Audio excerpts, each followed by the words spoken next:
လူအများစုမပြောရှင်ရခြင်းရဲ့အဓိကအကြောင်းရင်းကလိုက်တို့အခြားသူတွေရဲ့အမြင်တွေတုံ့ပြန်မှုတွေတို့ရဲ့အခြေအနေတွေကိုလိုက်လိုရာချက်ပို့ပြီးတော့ဂယုစိုက်နေမိတဲ့အချိန်မျိုးမှာဖြစ်တတ်တယ်။နောက်တစ်ခုကကြောင့်လည်းနှိုင်းရှင်စိတ်ပေါ့နော်။နှိုင်းရှင်စိတ်ဆိုတာတဘာဝအရာတော့ရှိတယ်။ဒါပေမဲ့အဲ့ဒီနှိုင်းရှင်စိတ်ပေါ့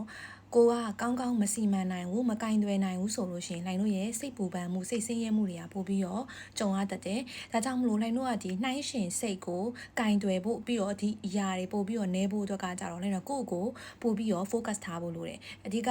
ကိုယ့်ရဲ့စိတ်အခြေအနေပျော်ရွှင်မှုကိုယ့်ရဲ့ဝမ်းနည်းမှုတွေကိုကိုယ်တိုင်သိပြီးွားတဲ့အခါမှာဆိုလို့ရှိရင်စောနာတော့ကတော့အခြားသူနဲ့နှိုင်းရှင်ပြီးွားတော့မှစိတ်ဆင်းရဲပူပန်မှုတွေကိုအများကြီး short ချပေးသွားနိုင်တယ်။ဒါကြောင့်မလို့ဒီနှိုင်းရှင်စိတ်ကိုနဲဖို့ဆိုရင်လိုင်တော့ self coaching လုပ်ဖို့လိုတယ် self coaching ဆိုတာကကိုယ့်ကိုနီးပြတာပေါ့နော်ကိုကဘယ်အချိန်မှာဘယ်လိုဖြစ်ရင်ဘယ်လိုမျိုးခံစားမှုတွေဖြစ်တဲ့အခါမှာဘယ်လိုတုံ့ပြန်ရမလဲဘယ်လိုဖြေရမလဲဆိုတဲ့အရာပေါ့နော်ကိုလုပ်ရတာအဲ့တော့အဲ့ဒီအရာလေးနဲ့ပတ်သက်ပြီးတော့လိုင်ရဒီ၄ရက်တာ self coaching ကိုအခမဲ့မျှဝေပေးဖို့ရှိပါတယ်နောက်လာပေါ့ဆိုတော့အင်ကာနေ့တိုင်းပေါ့နော် February 3ရက်နေ့ကစမယ်